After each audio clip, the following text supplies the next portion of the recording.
Good morning, fourth graders. Today is Monday, April 20th, 2020. This week in math, our lesson objective is I can represent and solve three-digit dividend division with divisors of 2, 3, 4, and 5 numerically. Now, I know that you're probably thinking to yourself, what does that mean? And all that means is that we are going to solve three-digit division problems, dividing by either a 2, a 3, a 4, or a 5 using just numbers. I'm about to review with you to help you refresh your brain and give you some practice. I would also love for you to log into your Zearn.org account for extra practice in multiplication and division as well. If you need your login information, let me know and I will get that to you ASAP. I would like to give a shout out to Adrielle, Dante, and Sydney for logging into their Zearn last week. I hope that next week I have more shout outs to give. Also, please check your iReady accounts. There will be division lessons that are assigned. I will be checking those next Monday to see who completed them. One final thing, please also continue to practice your multiplication facts. I've been saying this since the beginning of the year. These facts are really going to help you when it comes to not just division, but all the other things that we're learning in fourth grade. Okay?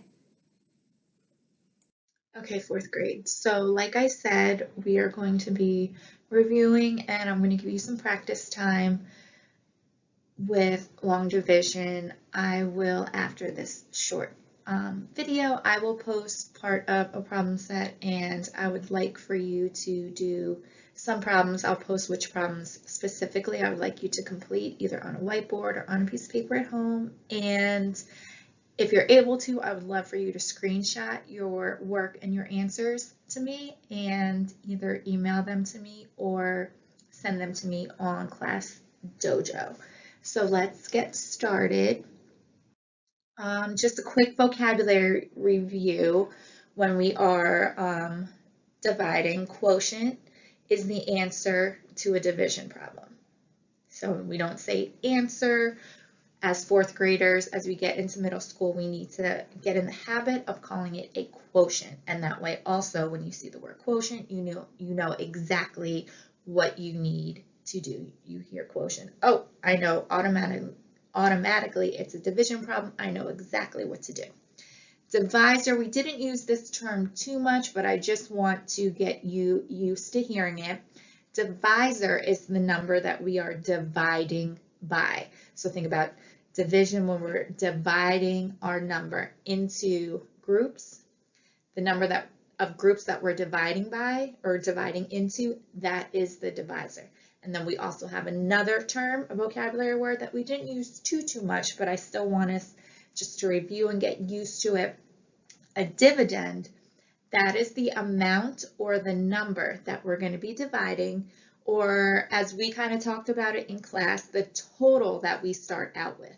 And remember that total or that dividend that we start out with, that is what we are, when we're dividing, that's what we put in that little house.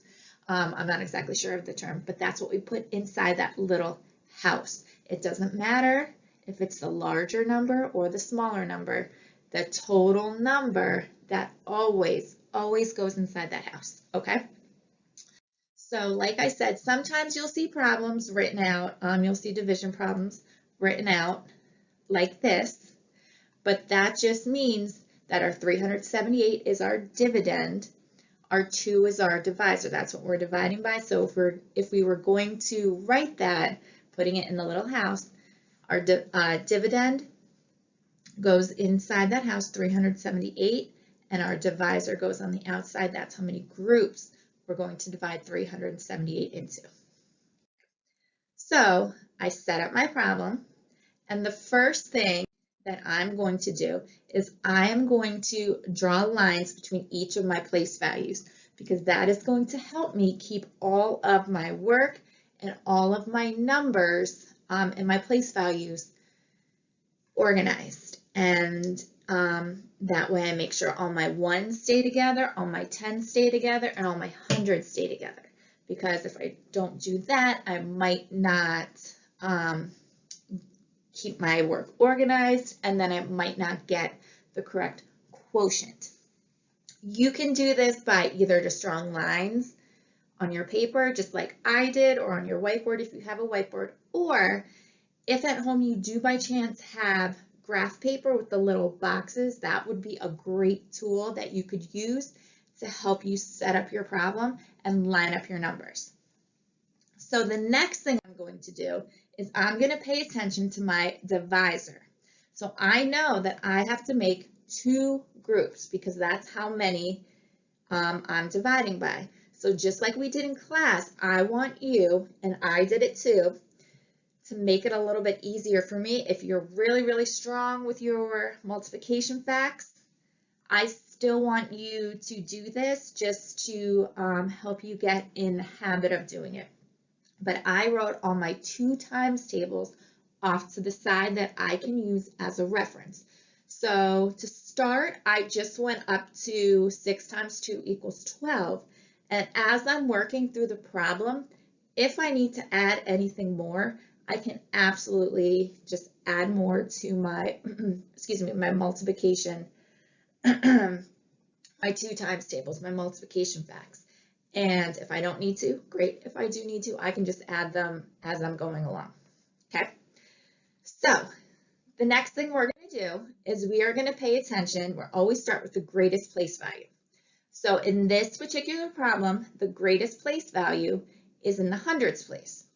And I see that I have 3 hundreds that I'm going to have to break or divide evenly or share, whatever you want to call it, into 2 different groups, because that's what we're dividing it into, 2 groups.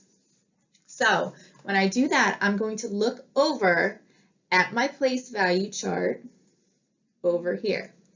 And I'm going to see, if I have a total of 3 hundreds that I have to split evenly into 2 groups, what I'm going to do is I'm going to look to see how many hundreds I'd be able to put in each group to make it equal. Remember, dividing is making sure everything is equal. Each group needs the same exact amount, and if there's any left over, that's fine. We will just decompose those to the next place value.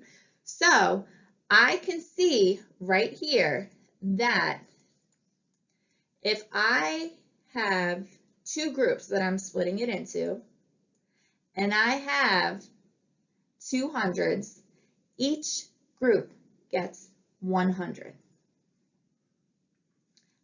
I can't go any higher because that would require 4 hundreds, which I don't have. I only have 3.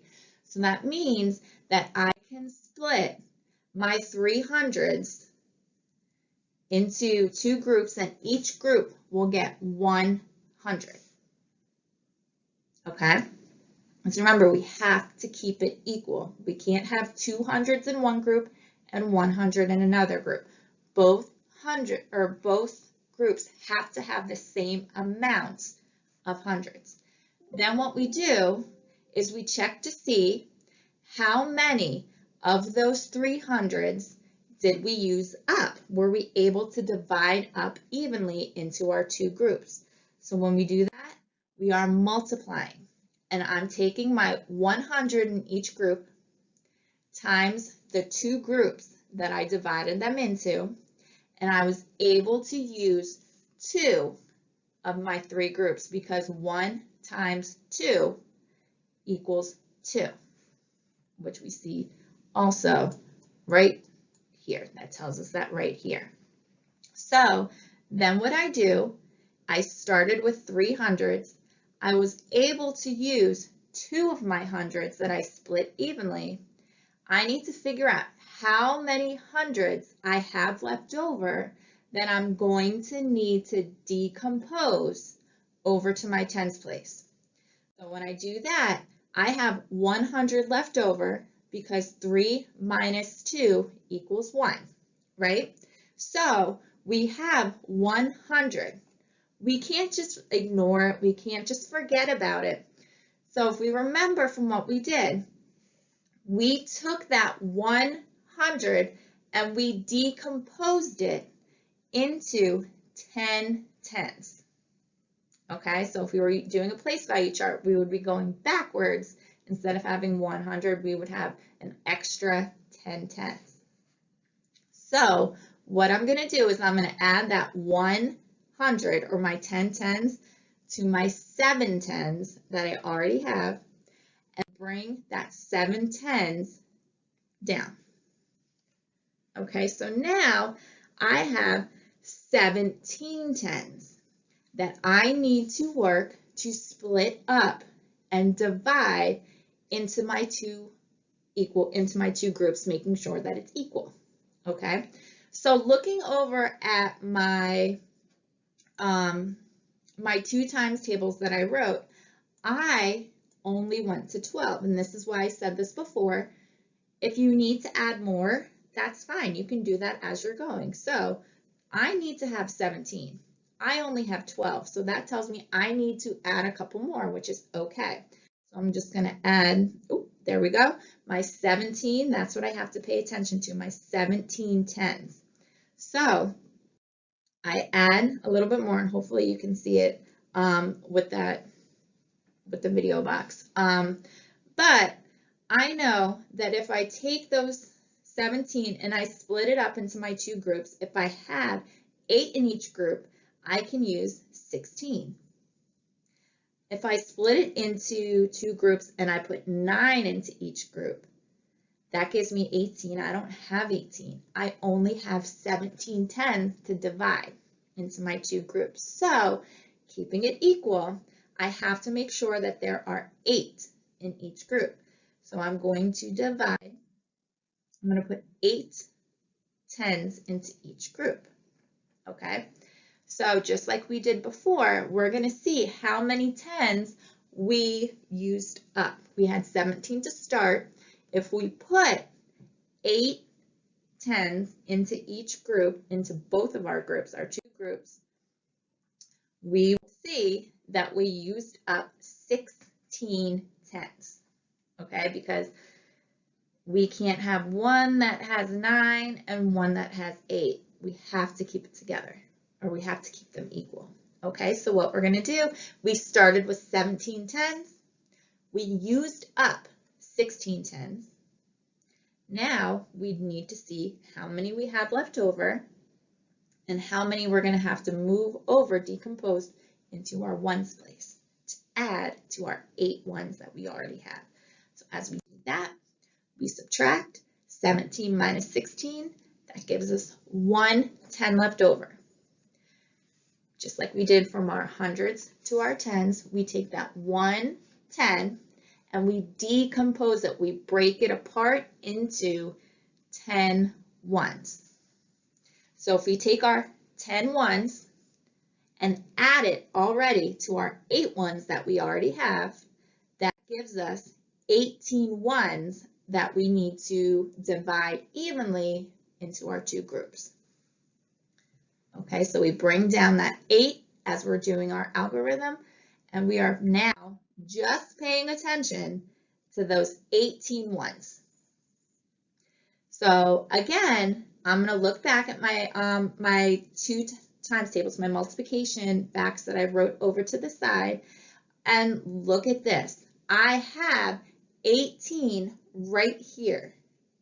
So I don't need to move up, I don't need to move down, I don't need to look anywhere else. I have 18 ones. If I'm able to if I split those into 2 groups, I see that I'm able to put 9 ones into each group. What should I do? I need to figure out how many of my 18 ones I use. So I do my 9 ones in each group times 2 groups, which gives me 18 tens that I used up. My last step is that I subtract 18 tens minus my 18 ones minus my 18 ones, which gives me, as you can see down here, it's very, very tiny, 0. So I don't have a remainder. I don't need to write that I have a remainder.